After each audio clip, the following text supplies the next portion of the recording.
낭만 코볼트, 토르네코, 만돌린 지음. 사박사박, 실로 오랜만에 느껴지는 모래의 감촉이었다. 이멘마하로의 길이 열리고 난 후 많은 사람들이 황무지의 꽃이라 불리우던 바노르로의 발길을 끊게 되었다. 그 중에는 힘과 정의의 길을 찾아 나서는 전사도, 새로운 마법에 대한 연구에 여념이 없는 마법사도, 새로운 던전으로 탐험을 나서는 도굴꾼들, 그리고 보잘것없는 배낭의 의지에 장사를 하는 보부상들도 있었다. 그리고 나는 그 수많은 보잘것없는 보부상인 중에 한 사람이었다. 다른 수많은 보부상인들처럼 이멘마하와 덤바튼을 오가며 장사를 하던 나는 바노르에서 생필품이 모자라 곤란을 겪고 있다는 소식을 듣게 되었다.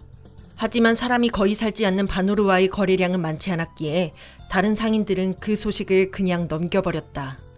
나 역시 평소 같았으면 그 소식을 흘려들었을 것이다. 그러나 나는 어느새 바노르로 갈 짐을 꾸리고 있었다. 무엇이 나를 움직였는지는 알 수 없다. 하지만 황무지를 걷고 있는 내 모습을 보면 어쩌면 모래를 밟는 소리와 함께 잠시 생각할 시간을 가지고 싶었기 때문인지도 모르겠다.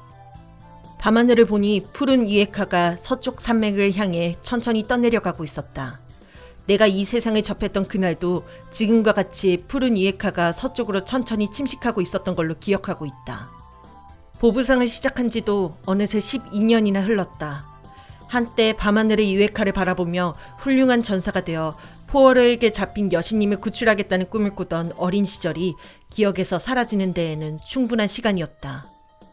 현실은 내 꿈을 바꾸어 놓는 일에 충실했다. 수련을 하기 위해서는 돈이 필요했다. 마법을 배우기 위해서도 돈이 필요했으며 장비를 구하는 데에도 돈이 필요했다. 그 돈을 벌기 위해 보부상을 시작했다.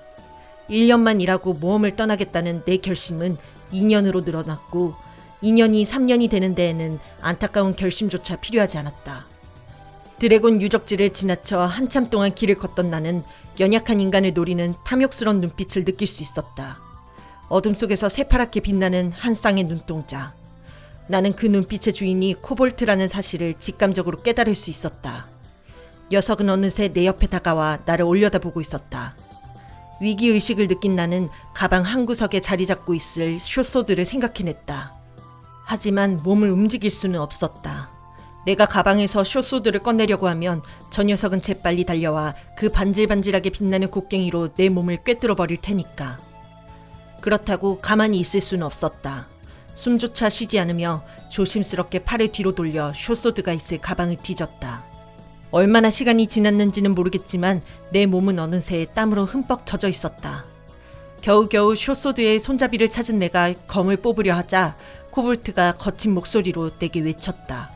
인간, 생선이 먹고 싶다. 바노르로 올 결심을 했던 그때와 마찬가지로 나는 별 생각 없이 가방 속에서 생선을 꺼냈다. 그렇게 하면 녀석이 공격하지 않을지도 모른다는 생각을 하고 있었을지도 모른다. 내가 생선을 꺼내 코볼트에게 보여주자 녀석은 조심스레 생선을 받아들었다. 한 손에는 생선을, 한 손에는 곡괭이를 든 녀석은 내게 따라오라는 손짓을 했다. 나는 역시 별 생각 없이 녀석을 따라 라인할트 계곡으로 발걸음을 옮겼다. 삐쩍 마른 모습을 보니 애인도 없을 것 같은 인간이다. 함께 걷던 그 코볼트가 내게 말했다. 참 이상한 녀석이다 라고 생각하며 나는 고개를 저었다. 녀석의 말대로 애인은 없었지만 그렇다고 그 말에 긍정하고 싶지는 않았다. 잠시 실없는 농담을 하던 코볼트와 나는 계곡 한켠에 위치한 커다란 바위 앞에 몸을 기대어 앉았다. 생선을 든 채 코볼트는 빤히 나를 보고 있었다. 아무래도 처음 보는 생선이었기 때문에 먹는 방법을 몰랐을 것이다. 이런 황무지에서는 생선을 찾아볼 수 없을 테니까. 하지만 녀석은 내 생각을 꿰뚫어 보고 있는지 나를 응시한 채 말했다. 예전에도 생선을 본 적이 있다. 이런 곳에서 생선을 봤다는 코볼트의 말에 나는 묘한 호기심을 느꼈다. 어떻게 생선을 볼 수 있었지? 내 물음에 녀석은 답해줄 생각이 없는지 하던 말을 계속 이었다. 하지만 생선을 먹을 줄은 모른다. 먹을 수 있고 싶다.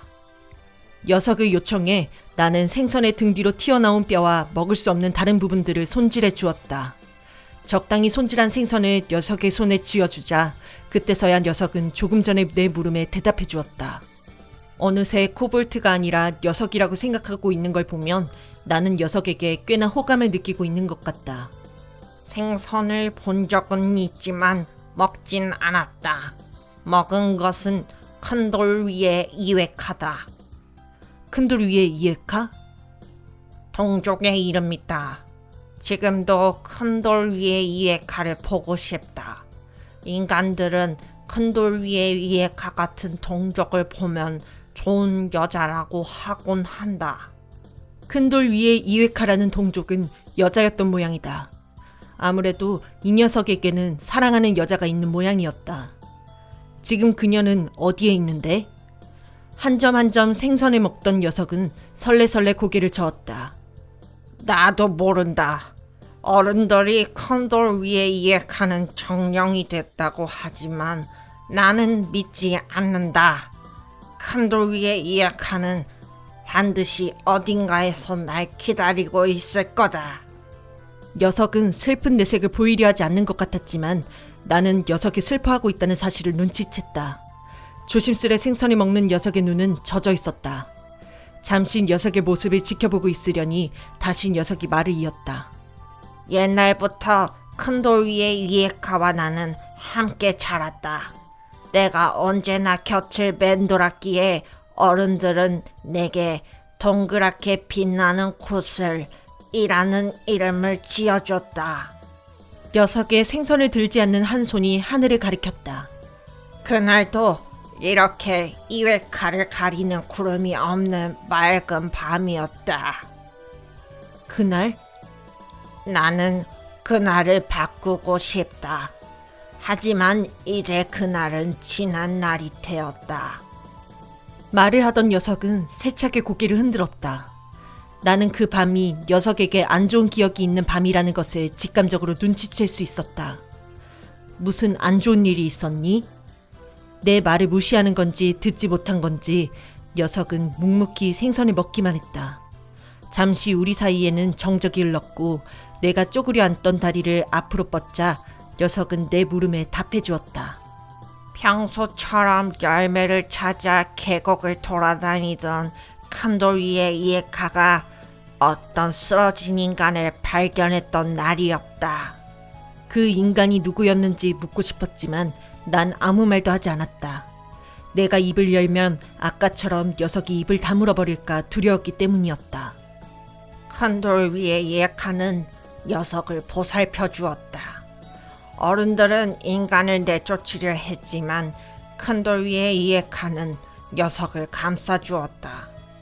큰 돌 위에 이에카 덕분에 인간들은 우리 동족들과 사이좋게 지낼 수 있게 되었다.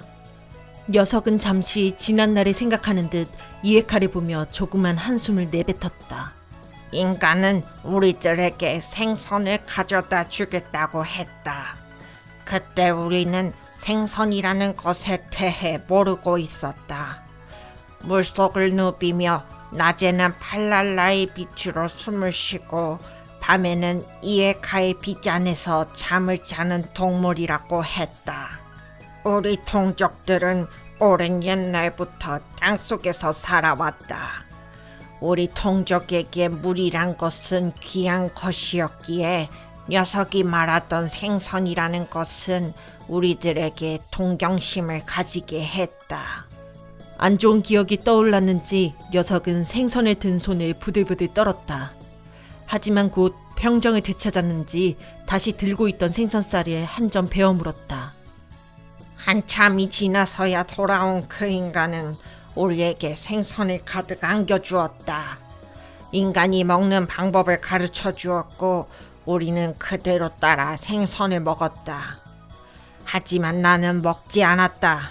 인간을 보고 있는 큰 돌 위에 이에카를 보고 있으니 그 인간이 가져온 생선에 손을 대고 싶지 않았다. 그리고 우리는 곧 그 인간이 우리를 배신했다는 것을 알 수 있었다. 녀석의 얼굴빛이 더더욱 어두워지자 호기심을 참지 못한 나는 녀석에게 물었다. 대체 그 옛날 그에겐 무슨 일이 있었던 것일까? 배신? 그 인간이 무슨 짓을 저질렀었니? 녀석은 내 물음에 말을 끊지 않고 담담한 어조로 대답했다.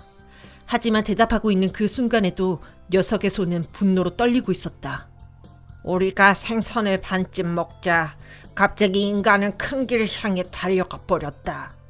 그리고 조금 있으려니 수많은 인간들이 우리 동족을 향해 달려왔다. 인간들의 손에는 검과 활이 들려 있었다. 용맹했던 우리 동족은 인간들의 공격에 대항하지 못하고 죽어갔다. 하지만 나는 열심히 싸웠다. 그래서 큰 돌 위에 이에카와 어른들과 아이들을 데리고 동족들이 있는 다른 마을로 피할 수 있었다. 나는 그때 큰 돌 위에 이에카가 들고 있던 생선을 빼앗았어야 했다. 잠시 숨을 고르던 녀석은 다시 생선을 베어 물었다. 커다랗던 생선은 어느새 거의 뼈만 남아 있었다. 어른들은 큰 돌 위에 이에카를 미워했다. 그래서 큰 돌 위에 이에카를 비난했다.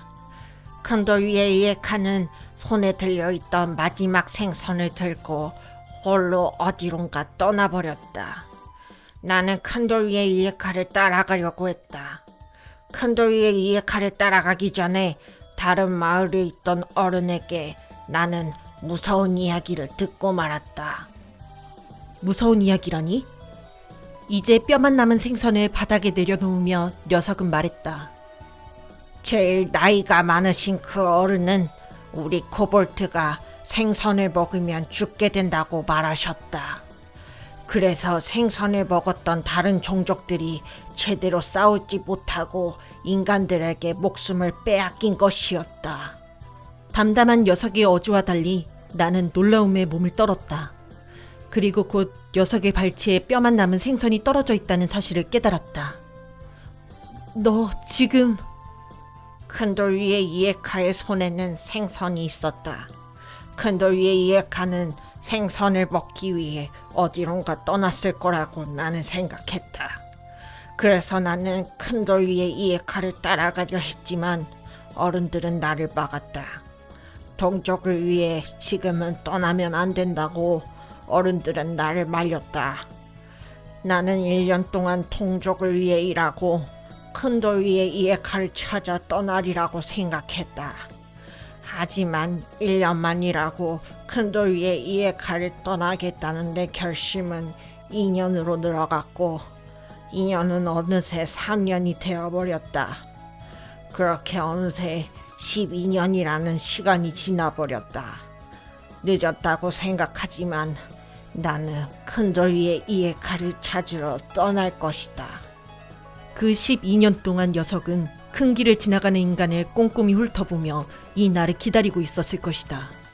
자신의 목숨을 빼앗을 생선을 줄 인간을 만나기 위해. 그만둬!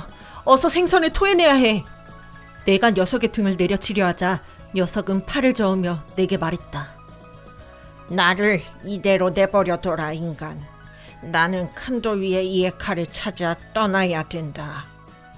처음 만나는 코볼트에 불과한데 단지 인간의 목숨을 노리는 저급한 괴물에 불과한데 어느새 나는 죽어가는 녀석의 모습을 보며 눈물을 쏟고 있었다. 네가 그녀를 찾고 싶다면 지금 죽으면 안 돼. 그녀도 반드시 살아있을 거야. 분명히 어딘가에서 널 기다리고 있을 거야. 그래, 큰 돌 위에 이에카는 날 기다리고 있을 거다.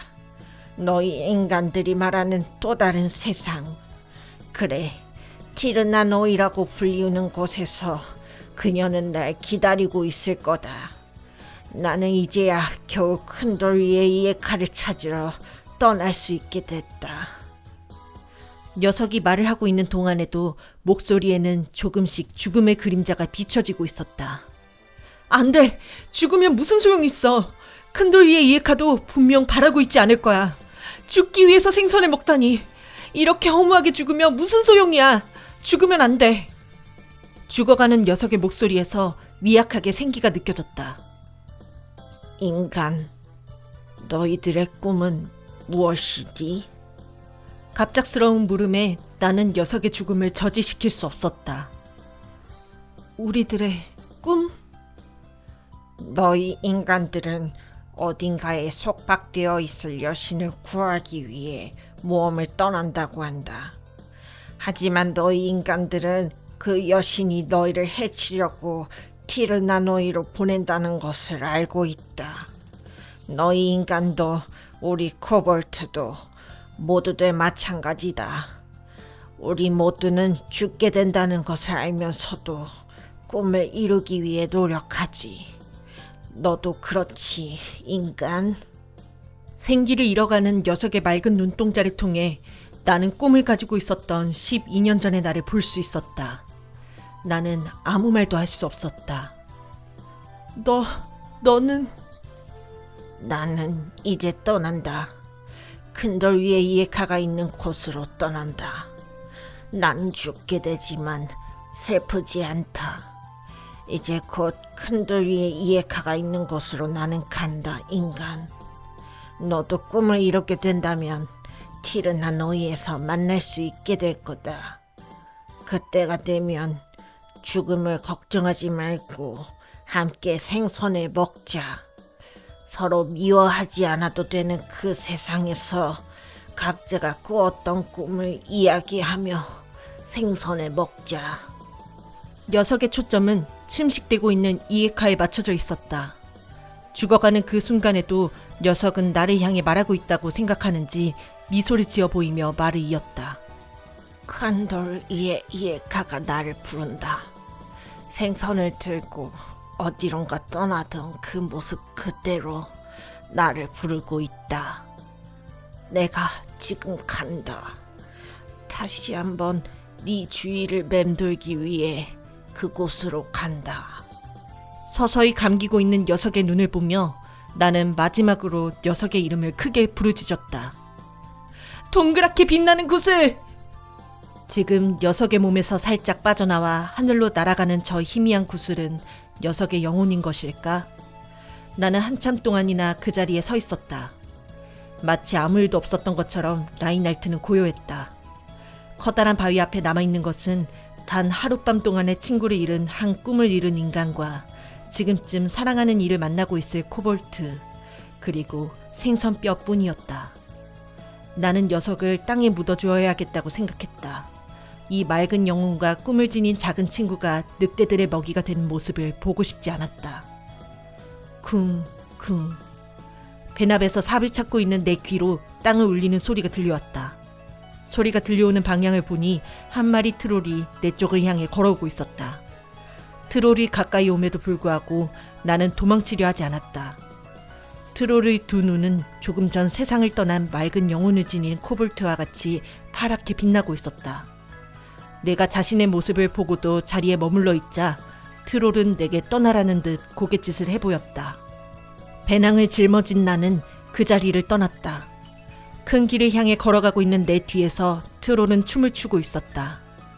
코볼트의 죽음을 슬퍼하는 춤인지 혹은 코볼트의 앞길을 인도하는 춤인지는 알 수 없었다.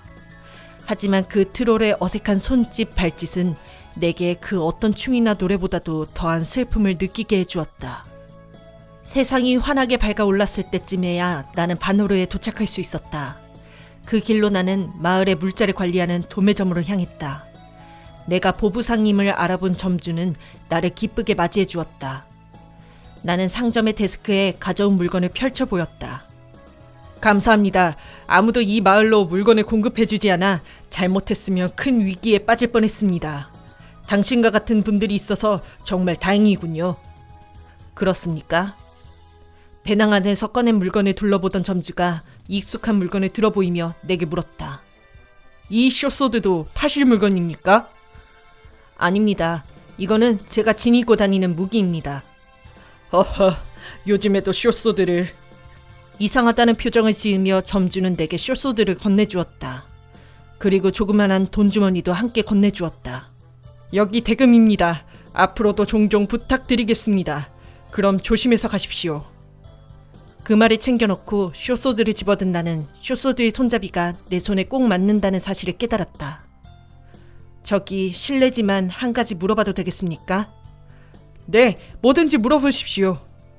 시드스네타로 가려면 어디로 향해야 합니까? 12년 전 한 아이는 꿈을 이루기 위해 열심히 모아왔던 돈으로 숏소드 한 자루를 구입했다. 그리고 12년이란 세월이 흐르는 동안 어른이 되어버린 아이는 그 꿈을 잃어버렸다고 생각해왔다. 하지만 오늘날에서야 그 아이는 깨달았다. 꿈을 잃어버렸다고 생각한 그 12년 동안 아이는 하루도 빠짐없이 그 숏소드를 손질해왔다는 사실을. 꿈을 이룬 자의 세상에서 다시 한번 만나자.